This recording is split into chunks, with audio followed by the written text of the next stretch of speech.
Hi, I'm Tachina Rudman-Young, and I am at the HANLON Center for the Art in Mill Valley, and I was lucky enough to get into their show, Art of the Spirit. Here is my piece.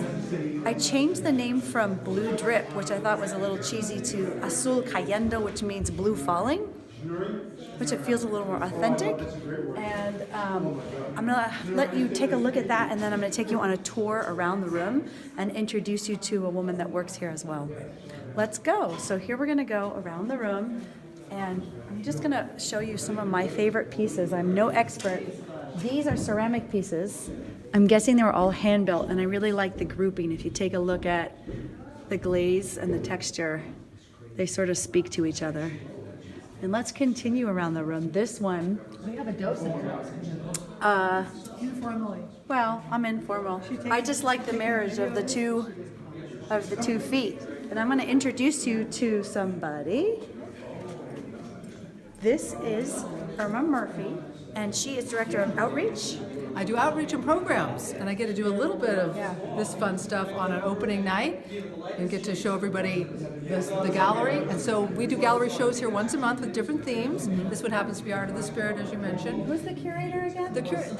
Well, she's the juror. The juror. Juror was Patsy Krebs, was an amazing painter. She couldn't be here tonight. But then we have the people who install the show. So you have the people who help pick the artwork out of all the submissions, and then somebody else takes those selections and then creates another work of art, which is the installation, which can be very difficult. Do you want to show us a couple of the things? Well, this is interesting. This is very interesting. This piece was actually done by a young boy, and he was too young to submit, so his dad put it. It was his name. It's very powerful. It's Disneyland. No way. Yeah.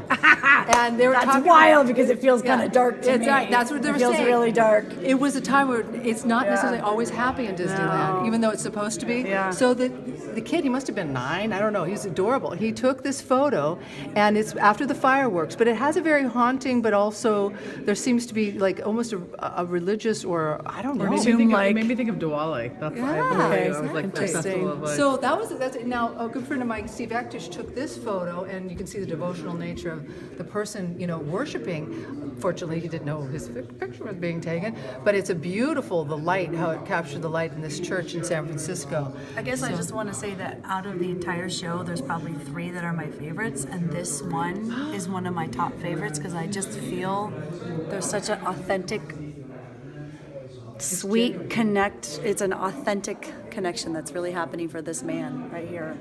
And I can feel it and I can see it. I like it. Let's go. We'll take you on a tour around some of the rest of the things. Thank you so much. So we're just going to quietly take you through. We'll linger on each piece for a minute. And then I'm going to take you to another one of my favorites, which is, unfortunately, I don't have the name of the artist, but if you email me or tag me, I will tell you this is an encaustic piece. It's probably one of my favorites. It's luscious, it's thick, it's layered, and it's textural. Encaustic is a mixture of beeswax mixed with damar resin. Some artists use both the damar resin and the beeswax in colorants, and other artists just use the beeswax. I'm not sure what this artist has done here, but it almost reminds me of ceramics in its sensuality, but with just the pure beauty of wax. Do you have any thoughts?